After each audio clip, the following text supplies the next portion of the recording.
আগামী জাতীয় সংসদ নির্বাচনের দিনেই গণভোটের আয়োজন করা হবে।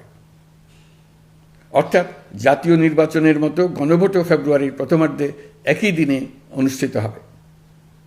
এতে সংস্কারের লক্ষ্য কোনোভাবে বাধাগ্রস্ত হবে না। নির্বাচন আরও উৎসবমুখর ও সাশ্রয়ী হবে। গণভোট অনুষ্ঠানের লক্ষ্যে উপযুক্ত সময়ে প্রয়োজনীয় আইন প্রণয়ন করা হবে। জুলাই সনদের আলোকে আমরা গণভোটের ব্যালটে উপস্থাপনীয় প্রশ্নও নির্ধারণ করেছি। প্রিয় দেশবাসী, শিশু, কিশোর কিশোরী, তরুণ তরুণী, ছাত্রছাত্রী, নারী পুরুষ, নবীন প্রবীণ সবাইকে আমার সালাম জানাচ্ছি। আসসালামু আলাইকুম। গত বছর আগস্ট মাসে জুলাই গণ অভ্যুত্থানের শক্তি বলে আমরা অন্তর্বর্তী সরকার গঠন করেছিলাম।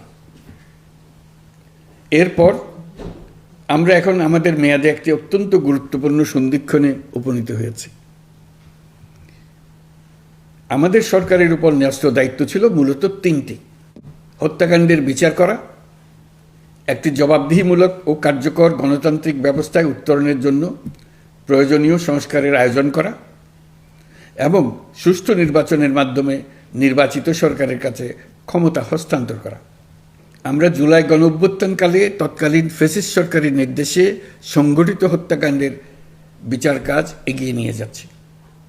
এই বিচারের উদ্দেশ্যে গঠিত আন্তর্জাতিক অপরাধ ট্রাইব্যুনাল তাদের প্রথম রায় শীঘ্রই দিতে যাচ্ছে। ট্রাইব্যুনালে আরও কয়েকটি মামলার বিচার চূড়ান্ত পর্যায়ে রয়েছে।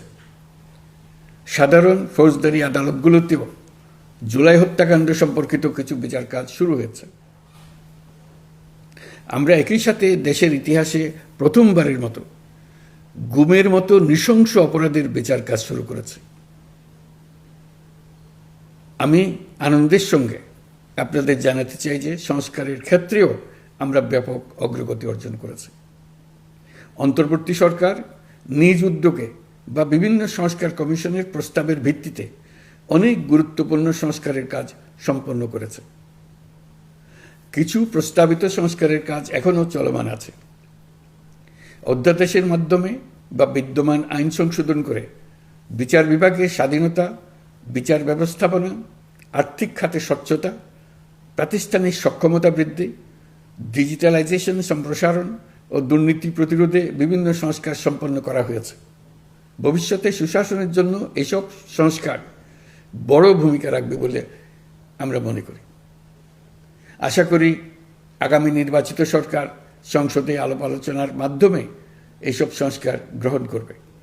আমাদের আরেকটি গুরু